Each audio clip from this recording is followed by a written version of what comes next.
നിയമസഭാ തെരഞ്ഞെടുപ്പിൽ ഒല്ലൂർ മണ്ഡലത്തിൽ വരുത്തന്മാരെ സ്ഥാനാർത്ഥിയായി വേണ്ടെന്നും ഒല്ലൂർക്കാരെ തന്നെ പരിഗണിക്കണമെന്നും ആവശ്യപ്പെട്ടുള്ള poster Ollur taxi stand, police station road, Thrissur press club road എന്നിവിടങ്ങളിൽ പ്രത്യക്ഷപ്പെട്ടു. ആരാണ് പോസ്റ്റർ യുദ്ധത്തിന് പിന്നിലെന്ന് വ്യക്തമല്ല.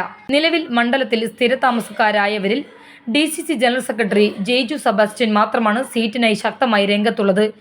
ഇദ്ദേഹത്തെ പിന്തുണച്ചുള്ള കത്തുമായി ചില ബ്ലോക്ക് മണ്ഡലം ഭാരവാഹികൾ മാധ്യമങ്ങളെ സമീപിക്കുകയും ചെയ്തിരുന്നു.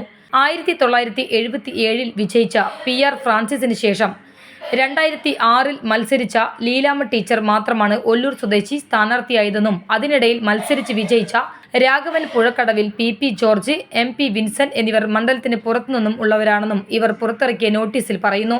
ഇതിന് സമാനമായി പുറത്തുനിന്നുള്ള സ്ഥാനാർത്ഥികളെ ഇറക്കി ഇനിയും ഒല്ലൂർക്കാരെ അപമാനിക്കരുത് എന്നാണ് സേവ് കോൺഗ്രസ് എന്ന പേരിലെഴുതിയ പോസ്റ്ററിൽ വ്യക്തമാക്കുന്നത്. നിലവിൽ KPCC സെക്രട്ടറി ഷാജി കോടങ്കണ്ടത്ത്, മുൻ മേയർ രാജൻ പല്ലൻ എന്നിവരുടെ പേരാണ് മണ്ഡലത്തിൽ സജീവമായി കേൾക്കുന്നത്. ഇവർക്കെതിരായ നീക്കമായും പോസ്റ്റർ പതിക്കൽ വ്യാഖ്യാനിക്കപ്പെടുന്നുണ്ട്.